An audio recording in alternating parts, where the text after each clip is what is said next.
Growing up isn't what we often expect. We think turning 18 will magically mark the moment we become true adults, but the reality is different. Maturity doesn't happen all at once. Instead, we simply learn how to hide our pain better, how to mask our struggles, and how to present a version of ourselves that we believe the world can accept. We smile through exhaustion, putting on a brave face even when we feel like we're falling apart inside. We keep moving forward, even when a part of us feels deeply unfinished, like a puzzle with pieces missing. And we've become experts at pretending that our past doesn't follow us, that it doesn't whisper our name in quiet moments when we're left alone with our thoughts. But those whispers are real. That ache, that feeling of something incomplete within us, it isn't a flaw. It's a sign that we've been carrying something for too long, something that we haven't fully faced. This feeling of unfinished business, of emotional pain buried beneath the surface, is not weakness. It's the voice of our inner child, still longing to be heard, still waiting for love, validation, and care. According to Carl Jung, this inner voice is not something to be ignored or dismissed. It's the very key to our healing. Jung argued that each adult carries with them a child who never stopped needing to be seen, heard, and loved. This child is a part of us that never disappears, even as we grow older. But as we age, we forget that the inner child is still with us, hidden away in the subconscious. Instead of acknowledging its pain, we push it down. We begin to convince ourselves that we're supposed to be grown up, that we're supposed to have everything figured out. But the truth is, the emotional struggles we face as adults are often echoes of the wounds we experienced as children. The critical voice in our heads, the feelings of unworthiness, the fear of rejection, these are not just adult problems. They are remnants of our younger selves trying to be heard.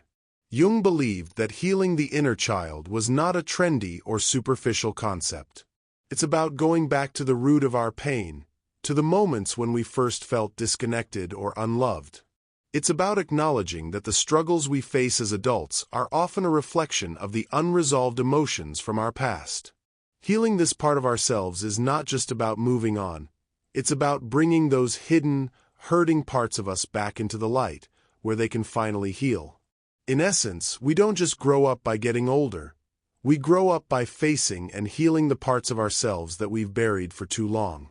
The process of maturing is not about becoming perfect. It's about becoming whole. And that wholeness starts with understanding the pain that lies within us, waiting to be acknowledged.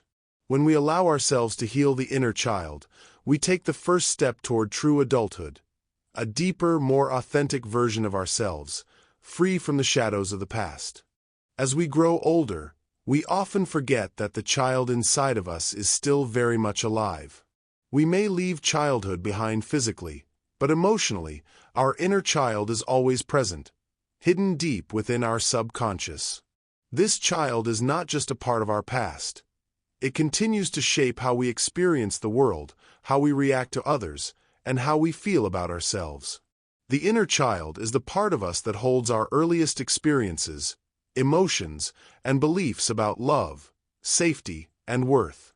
It's the part of us that learned to navigate the world when we were young, trying to make sense of everything around us. And often, the beliefs we formed as children about ourselves and the world are still influencing us in ways we don't even realize. For example, if you grew up in an environment where love felt conditional, you may have learned to earn love through achievement, perfection, or by constantly pleasing others. You may have learned to hide your true feelings, to stay silent, or to take care of everyone else to feel safe. These early experiences often shape the way you view relationships, success, and even self-worth as an adult. But this emotional conditioning doesn't simply disappear when we become adults. The inner child remains within us, carrying the emotional imprints of those early experiences. It shows up when we feel deeply hurt by criticism, when rejection feels like a personal attack, or when we sabotage our own happiness because we don't feel worthy of it. In these moments, it's not just the adult self reacting. It's the inner child, still wounded, still seeking validation, still looking for safety. The truth is that many of us are still unconsciously living out the emotional patterns and beliefs that were formed when we were children. We carry with us the messages we received from our caregivers, teachers, and society about who we should be and what we should want. These patterns often show up in our adult relationships, careers, and even in the way we treat ourselves. We become people pleasers, avoid conflict, and push ourselves to the point of exhaustion because somewhere deep inside, our inner child believes that love and acceptance must be earned. Healing the inner child begins with recognizing its presence and acknowledging the emotions and beliefs it carries. This means understanding where our reactions come from and asking ourselves, who taught me that? Often, the answer isn't our adult selves, but the child who once felt unseen, misunderstood, or unsafe. By reconnecting with this child and offering compassion, we can begin to heal the wounds that still affect us today. Only when we recognize and nurture the inner child can we begin to break free from the patterns that no longer serve us. By healing the child within, we can start to live from a place of authenticity and self-worth, rather than fear and survival. Healing the inner child isn't about erasing the past or pretending it never happened. It's about integrating those hidden parts of ourselves, acknowledging them, and learning to live with them in a way that no longer controls us. Carl Jung's concept of individuation is the process of bringing together all the fragmented parts of the self, especially the parts we've repressed or forgotten, into a whole, balanced individual. This process is not about fixing what's broken, but about remembering who we were before life taught us who to be. The first step toward healing through integration is recognizing that the inner child is a part of us that has always been present, even when we tried to ignore it. This inner child is not just a metaphor but a living presence within our subconscious. Its pain, needs, and desires shape the way we react to the world and the way we view ourselves. The beliefs we formed as children, whether about our worth, our ability to love, or our place in the world, still influence our actions today. For instance, if we were taught that love is conditional or that we must prove ourselves worthy of affection, we may continue to seek validation in unhealthy ways as adults. We might avoid conflict, suppress our emotions, or overwork ourselves to earn approval. These patterns, though learned in childhood, have become ingrained habits that we carry with us into adulthood. To heal, we must unlearn these behaviors and return to the innocence, creativity, and authenticity we once had. Healing through integration involves taking a compassionate, non-judgmental approach toward these repressed parts of ourselves. It's about acknowledging the emotional pain we've been carrying and recognizing that these feelings are valid. We don't need to fix or suppress them. Instead, we need to understand where they come from and why they exist. Healing starts when we ask ourselves, who taught me this belief? When we explore the origins of our emotional wounds, we begin to see that our inner child's pain was a reaction to the environment or circumstances we experienced as children. But healing is not a linear process. It's messy, complex, and often uncomfortable. There will be moments of doubt and resistance, times when we feel like we're not making progress or when we feel overwhelmed by the emotions we've long ignored. However, this discomfort is a natural part of the integration process. It's a sign that we are confronting the parts of ourselves that we've been avoiding. When we start the journey of healing through integration, we move closer to our authentic selves. We begin to make peace with the parts of us that were once hidden or rejected, and we learn to live more fully from a place of compassion and self-acceptance.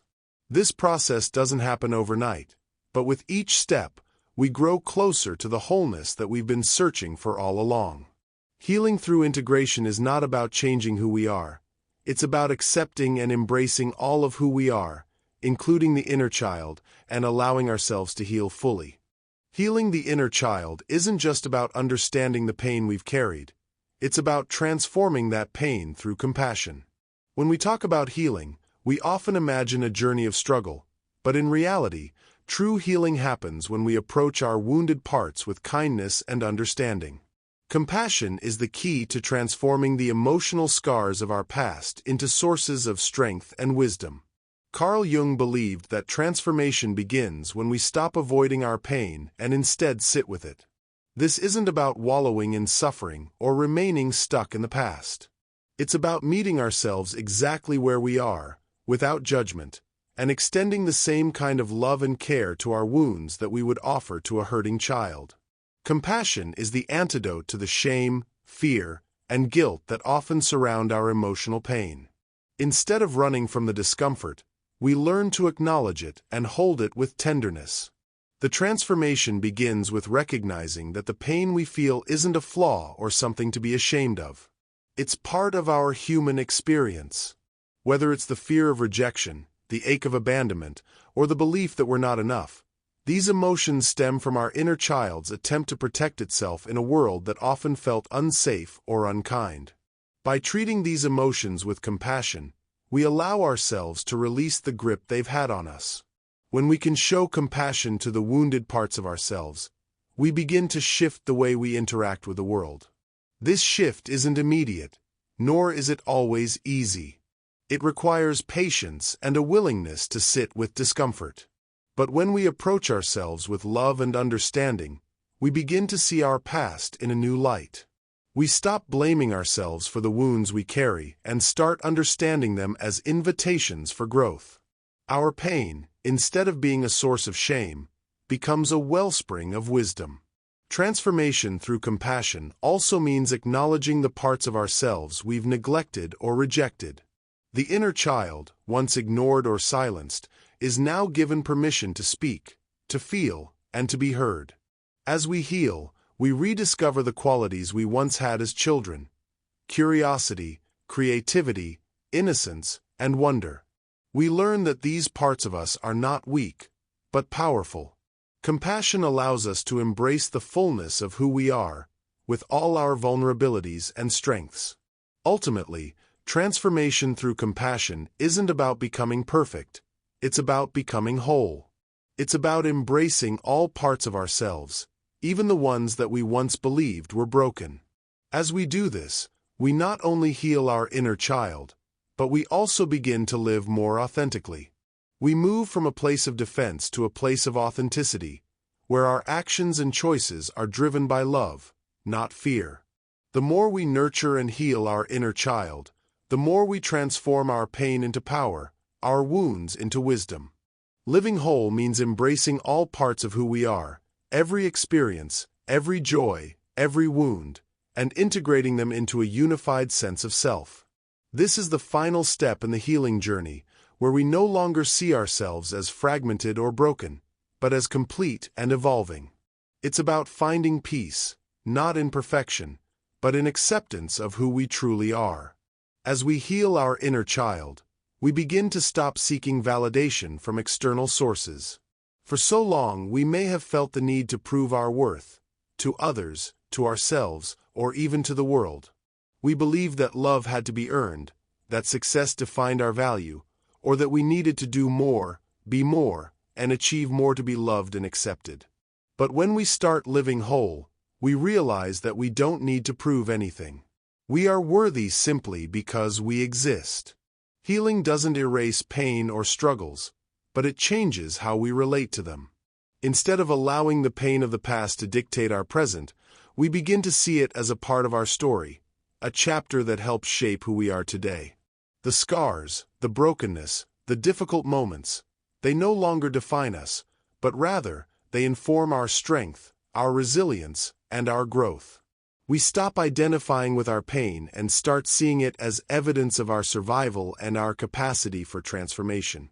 Living whole also means letting go of old patterns that no longer serve us. The inner child, once hurt or abandoned, may have learned to people-please, avoid conflict, or work endlessly to feel safe. But as we heal, we release these survival mechanisms and begin to live from a place of authenticity. We learn to set boundaries, to speak our truth, and to honor our needs without fear of rejection or judgment. When we live whole, we also begin to experience deeper, more fulfilling relationships. We stop seeking approval from others and start seeking connection. We no longer feel the need to mask our true selves to gain acceptance. Instead, we embrace who we are, flaws and all, knowing that those who truly see us will love us for our authenticity, not for a version of ourselves we've created to fit in. Living whole is about peace. It's the peace that comes from knowing we are enough as we are. No more, no less. We stop seeking external validation or chasing love through achievements. Instead, we cultivate a deep, abiding love for ourselves, recognizing that we are worthy of all the good that life has to offer. True healing isn't about becoming someone different. It's about becoming the person we were always meant to be. It's about returning to the truth of who we were before the world told us who to be. When we embrace all parts of ourselves, the child, the adult, the wounded, the wise, we come into alignment with our true self, and that's where true freedom lies. In living whole, we stop searching for completion in others, because we've realized that the wholeness we've been seeking was always within us.